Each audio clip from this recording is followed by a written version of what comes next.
Okay, Adonis. He's, man, he's to all the ladies. He's the picture of the guy that's on every one of those Harlequin romance novels. In every single situation, that's your Adonis. That's your Demuzzi. That's your Tammuz. That's who he is. He may be your Apollo too. He's your love God that's come to save you. That's just the most handsome of all. And there are a lot of parallels to Jesus Christ, but we're not doing that really today. What we're doing is trying to attach how he is the same God as this God and this God and this God, and then Babylonian also. So, um, looking at him, he's looked at as being the reason for the seasons in early Catholic and Christian, even before Christ. When people were looking for the Christ, they called forth Adonis. In the Bible, to this day, whenever Hebrew reads the word Yahweh, he says Adonai, Adonis. He does not say the word Yahweh. They don't say that word. They say Adonai. Okay?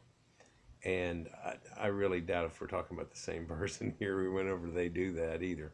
But Adonis is a god, and they had this festival where it's an odd thing that's recanting what they would do at this festival is right after Christmas on the third day, and their Christmas was on the December 21st, and then 22nd, 23rd, 24th, then you have this festival, which is our Christmas Eve, and then on Christmas Day there's this giant festival thing because of the rebirth. Okay, and it's the rebirth of the world and Christmas trees and all that stuff, and people pine cones, and on the day after you get presents. Well, not on the day, well, the day after, but that's December 25th. Okay, but if you want to see the whole connection there, you can look at my thing called Saturnalia, where it actually puts together the whole thing. But this is Saturn, so it all goes together.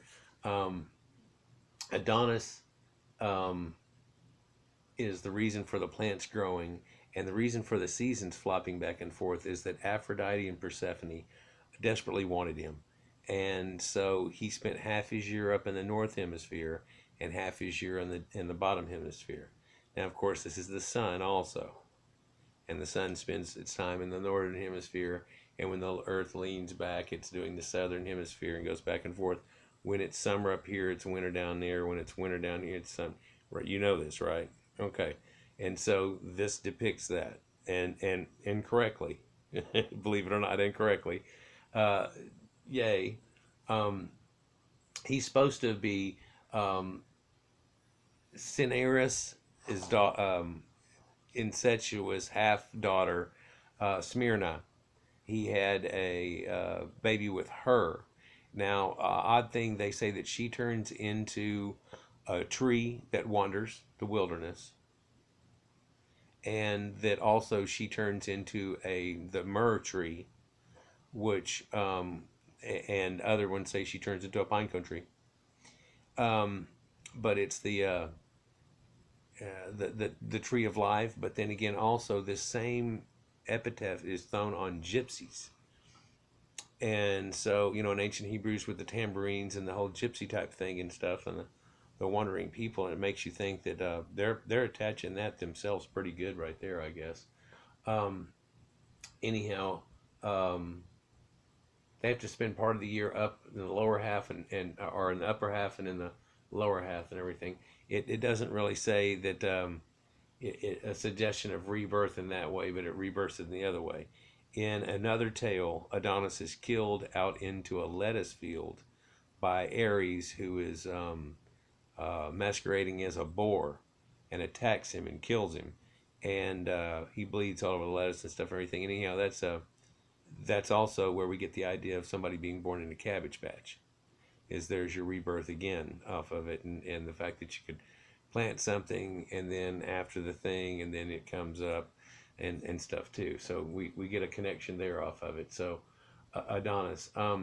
Isaiah 18:1 refers to the festival of Adonis, where they used to have this weird rite where what they would do is pull the statue of Adonis out into the sunlight, and they would throw this big old fit and have an oratory about it, and they bring him out of the light, and then they would say that he had come alive, do a ritual and say he'd come alive, and then they begin talking to him like he was alive, and people would talk to him and stuff as if he was alive. Okay, and oh, this is Christians doing this, by the way. This is Christians before Christ showed up, and even after somewhat, yeah, all the way to the 2nd century A.D.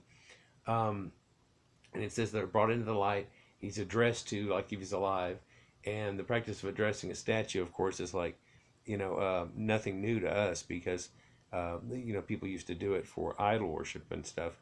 But the idea of bringing a statue out and doing that type of thing, that was done for here, and to this day we see him like bringing Mother Mary around, doing things like that. Well, Mother Mary and the Adonis and the thing, that's him. That's going to be Madonna and the child, and there it is, and it's Adonis and La Adonai. So that's going to be like a Jesus thing or whatever. So of course they grab that name and they throw it in the Hebrew and they go, no, here's some confusion for you, because we're going to say that Adonis is the guy that's helping us run around already before Jesus is even born. It's said that it's a cult that died out, around in the 3rd century whenever they started doing the other one. But even this guy here, now I'm looking at something that right here, the thing that I'm looking at is a Christian deal. He's trying to refute the fact that Jesus has things to do with these people. But what I've used it for is that he shows all these people have these exact same traits, and that Jesus has some of them, but nobody has all of them, and they're in the wrong timeline. Well, of course you're in the wrong timeline of Jesus, but Jesus has all these things, see? And it's like, yeah, they did kind of put all that on him, didn't they?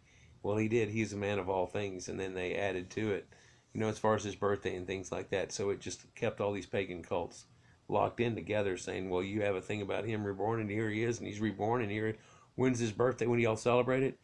That's when Christ was born. So anyhow, Adonis and everything. We'll look more about the rising gods, but there you go.